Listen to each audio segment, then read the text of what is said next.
தமிழகத்தில் மீண்டும் அதிமுக மற்றும் பாஜக கூட்டணி அமைத்த நிலையில் அடுத்து வரும் தேர்தலில் வெற்றி பெற்றால் தேசிய ஜனநாயக கூட்டணி இணைந்து ஆட்சி அமைக்கும் என்று அமித்ஷா கூறியுள்ளார்.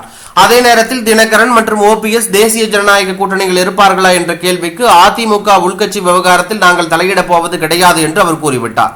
இதன் காரணமாக இருவரும் தேசிய ஜனநாயக கூட்டணியில் நீடிப்பார்களா இல்லையா என்ற சந்தேகம் எழுந்த நிலையில் தினகரன் நாங்கள் இன்னும் தேசிய ஜனநாயக கூட்டணியில் தான் இருக்கிறோம் என்று கூறினார். இந்த நிலையில் பிரபல ஊடகம் ஒன்றுக்கு கொடுத்த பேட்டியில் நயினார் நாகேந்திரன் இதை பற்றி பேசும்போது அவர் கூறும்போது 2026 ஆண்டு நடைபெறும் தேர்தலில் தினகரன் மற்றும் ஓபிஎஸ் ஆகியோருக்கு சீட்டு ஒதுக்குவது தொடர்பாக அதிமுகவுடன் கலந்து ஆலோசனை செய்த பிறகு முடிவு செய்யப்படும்.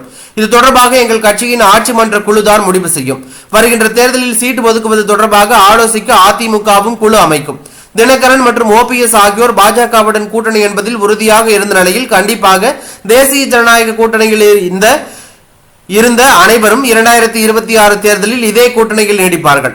அண்ணாமலை தன்னுடைய ஸ்டைலில் கட்சியை வளர்த்து உள்ளார். மேலும் கட்சி தன்னுடைய இலக்குகளை அடைய எப்போதும் என்னுடைய மென்மையான குணம் ஒரு பிரச்சனையாக இருக்காது என்று அவர் கூறியுள்ளது பரபரப்பையும் அதிர்ச்சியும் ஏற்படுத்தி உள்ளது.